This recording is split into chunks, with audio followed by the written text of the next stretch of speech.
Discuss करूंगा।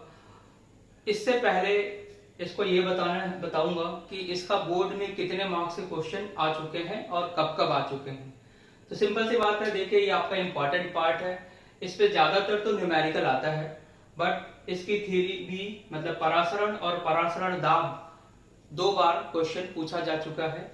एक बार 2010 में, एक 2014 में, और परासरण और विसरण पे अंतर भी पूछा गया है 2012 में। तो आप देख लीजिए कि थ्योरी के पॉइंट ऑफ व्यू से भी 2010 में, 2012, 2014 में क्वेश्चन आपके आए हुए हैं। तो बेटा देखो सिंपल सी बात है, परासरण होता क्या है पहले तो हमें ये समझना होगा। अब देखिए क्लास 9th में आपने एक टर्म पढ़ा है, सॉरी क्लास 9th में भी पढ़ा है और क्लास 11th में भी पढ़ा है, विसरण। विसरण क्या होता है? विसरण अगर मैं आपको इस फिगर से समझाने की कोशिश करूं, मान लीजिए मेरे पास एक सॉल्यूशन है, एक विलयन है, जिसको मैंने एक मेम्ब्रेन से यानी कि एक झिल्ली से इसे अलग कर दिया। ठीक, अब देखो बेटा ये जो विलयन है इसकी जो कंसंट्रेशन यानी इसकी जो सांद्रता है वो क्या है? C1 है, और इस विलयन की सांद्रता क्या है? C2 है। तो अगर मैं ये बोलूं कि C1 की सांद्रता C2 से ज्यादा है, इसका मतलब क्या हुआ? इसका मीन्स ये हुआ कि देखो इधर विलेय का मात्रा ज्यादा होगा और इधर विलायक का मात्रा ज्यादा होगा। मतलब मैं ये बोल सकता हूं कि C1 में तुम्हारा विलेय ज्यादा होगा। क्यों? तभी तो इसकी कंसंट्रेशन ज्यादा होगी, है ना। और इधर क्या है? विलायक ज्यादा होगा, मतलब C2 में क्या होगा? विलायक ज्यादा होगा। क्लियर है यहां तक? देखिए C1 में क्या ज्यादा हुआ? विलेय, और C2 में क्या ज्यादा हुआ? विलायक। अब अगर मैंने किसी मेम्ब्रेन या किसी झिल्ली से इन दोनों को सेपरेट कर रखा हुआ है, अलग अलग कर रखा हुआ है, तो क्या होगा? क्या यहां से विलेय के जो मॉलिक्यूल हैं, विलेय के जो भी परमाणु हैं, अणु है, वो इधर से इधर मूव करना स्टार्ट करेंगे। मतलब मेरा C1 से C2 में क्या मूव करेगा? विलेय। C1 से C2 में क्या मूव करेगा? विलेय। विलेय, ठीक है बेटा। और C2 से C1 में क्या मूव करेगा? विलायक। C1 से C2 में क्या मूव करेगा? विलायक, ठीक है। और ये तब तक होता रहेगा जब तक कि दोनों कंटेनर की सांद्रता बराबर ना हो जाए। मतलब सिंपल सी चीज है। और इस प्रोसेस को यानी इस फिनोमेना को क्या बोलेंगे? विसरण। विसरण। तो विसरण में क्या होता है? अगर विसरण देखा जाए तो क्या होगा? ज्यादातर लोग ये कह देते हैं कि हायर कंसंट्रेशन मतलब ज्यादा सांद्रता से कम सांद्रता की तरफ मॉलिक्यूल का मूवमेंट होता है, मतलब मॉलिक्यूल इधर से इधर जाता है। तो विसरण में सिंपल सी बात है, क्या होगा? C1 की कंसंट्रेशन C2 की कंसंट्रेशन से ज्यादा होगी, तो उस केस में क्या होगा? C1 वाले विलयन की तरफ से विलेय C2 में जाएगा, और विलायक की जो कंसंट्रेशन विलायक इस पार्ट से यानी विलयन इस वाले विलयन से इधर जाएगा। ये तो नेट मूवमेंट होती है। ये क्या होती है बेटा? नेट मूवमेंट होती है। बट ओवरऑल अगर आप देखें तो भी यहाँ पे इसका भी कुछ सॉल्यूट पार्टिकल यानी इसका भी कुछ विलायक इधर जाएगा और इसका भी कुछ विलेय इधर आएगा। मतलब दोनों ही मूवमेंट पॉसिबल है, लेकिन मेजर जो पॉसिबल है वो क्या होगा? विलेय और विलायक का, और ये चीज ऐसे ही मूव करते जाएगी। इस फिनोमेना को आप बोलेंगे विसरण। अब सेकंड पार्ट में चलो। देखो सेकंड पार्ट में हमने क्या किया? वही विलयन लिया हुआ है जिसकी कंसंट्रेशन C1 और C2 ही कर देता हूं मैं, और C1 की जो सांद्रता है C2 की सांद्रता से ज्यादा कर देता हूं। C1 की सांद्रता C2 की सांद्रता से ज्यादा कर देता हूं, तो फिर यहां से भी यही चीज होने स्टार्ट हो जाएगी। लेकिन अब हमने क्या किया? इस वाले और इस वाले विलयन के बीच में एक जो झिल्ली डाली, उस झिल्ली का नाम दे दिया अर्धपारगम्य झिल्ली। कौन सी झिल्ली डाल दी बेटा? ये वाली झिल्ली क्या थी? नॉर्मल झिल्ली थी। ये वाली क्या थी? अर्धपारगम्य झिल्ली। अर्ध पारगम्य झिल्ली को सेमी परमेबल मेम्ब्रेन भी बोलते हैं। ठीक है, तो अर्ध पारगम्य का मतलब क्या हुआ? अर्ध मतलब क्या होता है? आधा। तो जो झिल्ली अपने से आधे मॉलिक्यूल को सिर्फ मूव कराए, आधे मॉलिक्यूल को इस पार्ट से उस पार्ट तक मूव कराए, उसको ही हम बोलते हैं अर्ध पारगम्य झिल्ली। जैसे हमारा जो बॉडी है, हमारा जो शरीर है, इसके नीचे जो लेयर होगी, जो झिल्लियां होंगी, वो भी क्या होती है? अर्ध पारगम्य झिल्ली होती है। इसलिए आप देखते हैं कि आपका जो पसीना होता है वो बाहर से अंदर से बाहर आता है, लेकिन ऐसा नहीं कि पसीना बाहर से अंदर चला जाए। तो क्या हुआ? ये अर्ध पारगम्य झिल्ली हुई। ऐसे ही केमिस्ट्री में एक आर्टिफिशियल जो होती है, आर्टिफिशियल अर्ध पारगम्य झिल्ली को हम यहाँ यूज करते हैं कॉपर फेरोसाइनाइड का। और नॉर्मल केस में आप अगर नॉर्मल बात करें तो जो भी एनिमल है, जितने भी आपके जंतु कोशिकाएं हैं, उसकी जो झिल्लियां होती हैं उसका अर्धपारगम्य झिल्ली बनती है। तो अर्धपारगम्य झिल्ली का काम क्या होगा बेटा? आधे मॉलिक्यूल को रोक ले, आधे मॉलिक्यूल के मूवमेंट को रोक दे। अच्छा, अब तुम थोड़ा सा एक चीज और बताओ, विलेय और विलायक में किसका मॉलिक्यूल या किसके पार्टिकल की साइज बड़ी होगी? विलेय और विलायक में किसके पार्टिकल की साइज बड़ी होगी? तो ऑब्वियस सी बात है, विलेय का जो पार्ट है उसकी साइज क्या होती है? वो बड़ी होती है। आपने बेटा एक चीज और देखी होगी, एक आरओ, सभी के घर में आरओ लगा होगा। तो आरओ में क्या होता है? यही एक झिल्ली लगी होती है। ये क्या होती है? सेमी परमेबल मेम्ब्रेन ही है। ठीक है, तो आरओ में भी आप परासरण दाब ही यूज करते हैं। तो अब देखिए होगा क्या, जो यहां से विलेय का मूवमेंट इस पार्ट से यहां पे हो रहा था, अब वो पार्ट अर्ध पारगम्य झिल्ली की वजह से यहां पे ये मूवमेंट नहीं हो पाएगा।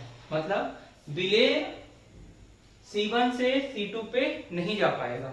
यहां विलेय है जिसका मूवमेंट तुमने रोक दिया। कैसे रोका बेटा? अर्ध पारगम्य झिल्ली से। लेकिन क्या यहां से अभी भी विलायक का जो मूवमेंट है, नेट मूवमेंट है, वो तुम्हारा C2 से C1 की तरफ मूव करेगा? विलायक कहां से मूव करेगा? C2 से C1। तो इसी फिनोमिना को आप बोलते हैं परासरण। परासरण किसको बोलते हैं? विलायक का मॉलिक्यूल विलयन की तरफ मूव करे, किसकी हेल्प से? अर्ध पारगम्य झिल्ली की वजह से। तो इसी को आप बोलते हैं परासरण। ठीक है, परासरण। तो पहले तो आपको परासरण और विसरण में क्लियर होना चाहिए कि परासरण किसे कहते हैं। अगर आपको परासरण समझ में आ गया तभी आप परासरण दाब की तरफ मूव कर पाएंगे। तो देखिए चीजें समझ में आ गई। जब आपने अर्धपारगम्य में झिल्ली लगा दी तो विलेय का मूवमेंट रुक गया, विलायक का मूवमेंट अभी भी C2 से C1 की तरफ हुआ। तो इसको ही हम लैंग्वेज में अगर हम बोले तो हम ये बोलते हैं कि जो आपका लोअर कंसंट्रेशन है, मतलब कम सांद्रता से अधिक सांद्रता की तरफ मूवमेंट होता है परासरण में। लेकिन विसरण में क्या होता है? विसरण में भी होता यही है, बट दोनों ही मूव करता है, मतलब विलेय भी मूव करता है और विलायक भी मूव करता है। तो मेरे ख्याल से आपको परासरण क्या होता है ये आपका क्लियर हो गया होगा। तो या अगर आप परासरण की डेफिनेशन लिखना चाहते हैं तो एक बार परासरण की डेफिनेशन लिख लीजिए, क्योंकि आपका ये पूछा गया है तो इसको आपको ध्यान भी रखना है कि परासरण क्या है। ठीक है, तो एक मिनट।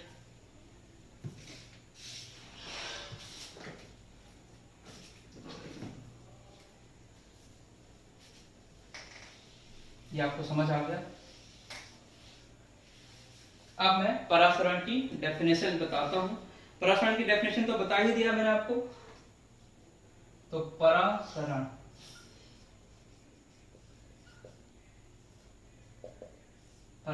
क्या हुआ? परासरण बेटा विलायक के अणुओं का, विलायक के अणुओं का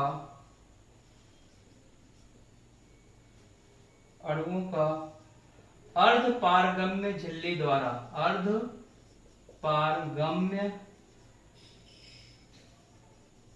झिल्ली द्वारा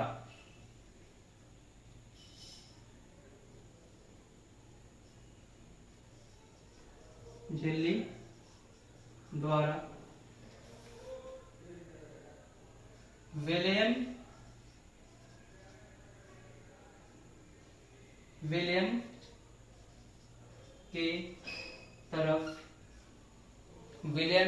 के तरफ स्वतः प्रवाह को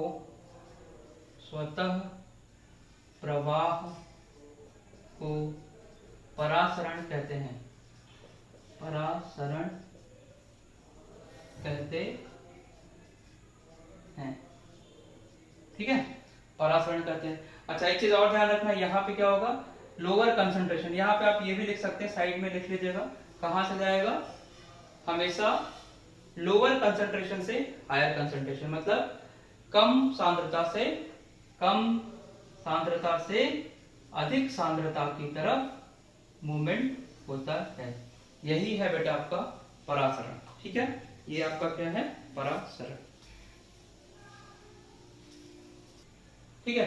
तो बेटा परासरण की परिभाषा क्या हो जाएगी, विलायक के अणुओं का अर्धपारगम्य झिल्ली के द्वारा विलयन की तरफ, ये विलयन है आपका, विलयन की तरफ स्वतः प्रवाह को परासरण कहते हैं। कौन सा विलयन, जिसकी कंसंट्रेशन क्या है, हायर है, मतलब अधिक सांद्र विलयन की तरफ। यहाँ क्या लिख सकते हैं आप, अधिक सांद्र विलयन की तरफ, ठीक है। यहाँ मैंने आपको यहाँ लिख दिया, कम से अधिक की तरफ जाएगा। तो ये आपका परासरण का परिभाषा होता है।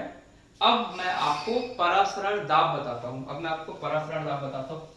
तो देखिए, इसे आप प्राप्त कर लीजिए, दाब। अब क्या पढ़ना है आपको, परासरण दाब। ये भी काफी इंपॉर्टेंट पार्ट है। तो अब इसको देखो, परासरण के लिए सबसे जरूरी कंडीशन क्या है बेटा, अर्धपारगम्य झिल्ली, ठीक है। मान लो मैंने यहां पे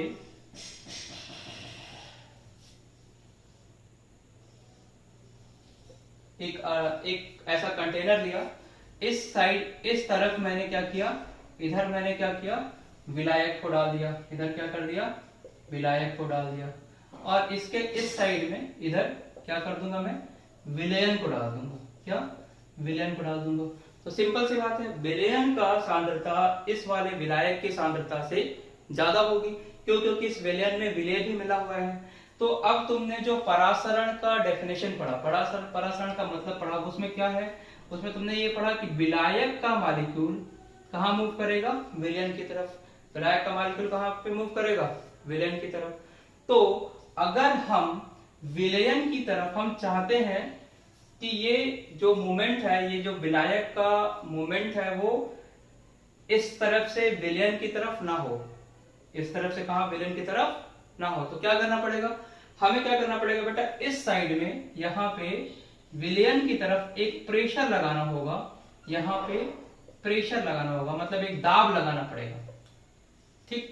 वो दाब कैसा होगा, अतिरिक्त दाब होगा। अगर मैंने कुछ अतिरिक्त दाब लगा दिया, जिससे यहाँ जो विलायक का जो मॉलिक्यूल है वो विलयन की तरफ ना आए, तो इसी अतिरिक्त दाब को क्या बोलते हैं, परासरण दाब। हमेशा ध्यान रखना, ये परासरण दाब कहां पे लगेगा, हमेशा विलयन की तरफ लगेगा, विलायक की तरफ नहीं लगेगा। कहां लगेगा, विलयन की तरफ लगेगा। और इस दोनों विलयन और विलायक को हम किससे सेपरेट करेंगे, अर्धपारगम्य झिल्ली से, अर्धपारगम्य झिल्ली से हम इसे सेपरेट करेंगे, ठीक है। तो ये होगा आपका परासरण दाब। फिगर से मैंने आपको समझा दिया। तो परासरण दाब समझ में आ गया कि हमें क्या करना है, विलयन की तरफ दाब लगाना है, अतिरिक्त दाब, जिससे विलायक के मॉलिक्यूल का नेट मूवमेंट क्या हो जाए, जीरो हो जाए। उसी दाब को हम बोलते हैं परासरण दाब। तो अब आप परासरण दाब की डेफिनेशन भी लिख लीजिए, परासरण दाब, ठीक है।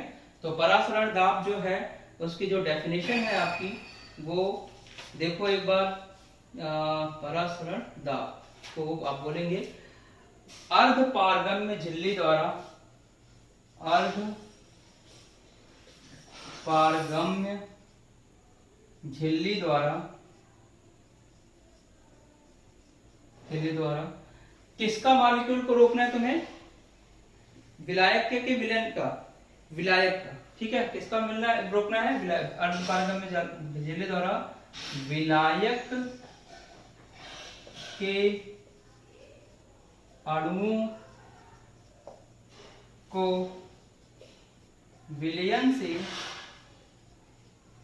से पृथक करने के लिए, अलग करने के लिए, पृथक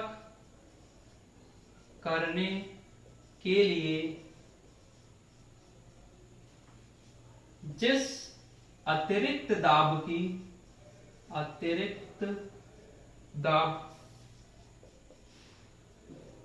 को लगाते हैं उसे आप परासरण दाब कहते हैं, ठीक है। तो लिख लीजिए बेटा, परासरण दाब क्या हो गया? सिंपल सी बात है, अर्धपारगम्य झिल्ली के द्वारा जो विलायक के मॉलिक्यूल विलयन की तरफ जा रहा है उसको मुझे क्या करना है? रोकना है। कैसे? अतिरिक्त दाब लगा के। तो उसी अतिरिक्त दाब को तुम क्या बोलते हो?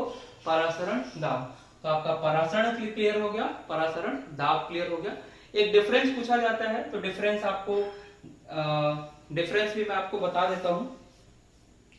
देखो, मेन डिफरेंस विसरण और परासरण में यही है कि विसरण में अर्धपारगम्य झिल्ली नहीं होती है और परासरण में अर्धपारगम्य झिल्ली होती है, ठीक। दूसरा, विसरण में जो तुम्हारे विलायक और विलेय दोनों के मॉलिक्यूल मूव करेंगे। विसरण में क्या होगा? दोनों के मॉलिक्यूल मूव करेंगे, लेकिन परासरण में क्या होगा? सिर्फ और सिर्फ विलायक के मॉलिक्यूल ही मूव करते हैं। ये दो डिफरेंस काफी है। इन दो डिफरेंस में आपके पूरी चीजें कवर हो जाएंगी। अगर आप उसको और भी लिखना चाहते हो तो ये लिख सकते हो कि भाई जो परासरण है वो कहाँ पे हो रहा है? सिर्फ और सिर्फ सोल्यूशन के अंदर हो रहा है। लेकिन विसरण आपने गैस में भी पढ़ा है। जैसे मान लो मैंने यहाँ पे एक अगरबत्ती जला दी, तो अगरबत्ती क्या इस पूरे रूम में फैल जाएगा? अगरबत्ती पूरे रूम में उसका जो धुआं है वो फैल जाएगा। तो ये भी तो एक विसरण का एग्जांपल हुआ। तो विसरण क्या होता है बेटा? सॉलिड, लिक्विड, गैस तीनों में होता है। परासरण सिर्फ लिक्विड में होता है। दूसरा, परासरण के लिए हमेशा अर्धपारगम्य झिल्ली की जरूरत होगी, विसरण के लिए अर्धपारगम्य झिल्ली की कोई जरूरत नहीं है। परासरण में क्या होगा? सिर्फ विलायक के मॉलिक्यूल मूव करेंगे, विसरण में विलायक और विलेय दोनों के मॉलिक्यूल मूव करेंगे। तो ये डिफरेंस है, ये ज्यादा पूछा नहीं जाता, बट आप एक बार ध्यान से देख लीजिए। अब इसकी इसका जो एक जो लास्ट का टॉपिक आपका है परासरण दाब का व्यंजक। परासरण दाब का व्यंजक, अब देखिए परासरण दाब के व्यंजक के लिए एक वांठाप करके साइंटिस्ट था। तो वांठाप ने एक इक्वेशन दिया, उसमें डायरेक्ट लिखता हूं। वांठाप ने बोला PV = nRT, ठीक है, PV = nRT। अब यहाँ पे अगर V को नीचे ले जाओ तो क्या होगा बेटा? P = nRT/V, और यही N/V क्या होता है? कंसंट्रेशन होता है, मतलब सांद्रता होता है। मोल बटा आयतन क्या होता है? सांद्रता। तो P की वैल्यू क्या लिख सकते हो? सांद्रता को C से रिप्रेजेंट करते हैं, तो इसको हम लिख सकते हैं CRT। तो अब यहाँ मैं लिख देता हूँ, यहाँ पे प्रेशर क्या है? P क्या है? ये दाब है, और V क्या है? ये आयतन है, ठीक है। आपका C क्या है? R क्या है? ये आपका ये विलयन स्थिरांक है, विलयन स्थिरांक, ठीक है, स्थिरांक, ये विलयन स्थिरांक है, जो आपकी वैल्यू गैस स्थिरांक के बराबर ही होती है। और T क्या है? आपका ताप है। तो बेटा इस पे डायरेक्ट न्यूमेरिकल आते हैं। तो ये आपका व्यंजक है, और ये आपका पूरा चैप्टर खत्म हो गया। सो मैंने आपको जो जो चीजें बताई है उसको ध्यान रखिएगा, और अगर आपको ये वीडियो अच्छा लगा हो, समझ आया हो, तो अपने दोस्तों को बताइए और इसे शेयर कीजिए। मेरे चैनल को लाइक कीजिए, और आपको जो भी चीजें सीखनी है मैं कोशिश करूंगा वो आपको अच्छे से समझाऊं। तो आप अपने कमेंट बॉक्स में कमेंट भी जरूर करिए कि आपको क्या पढ़ना है, क्या मैं इसे इम्प्रूव करूं। Thank you.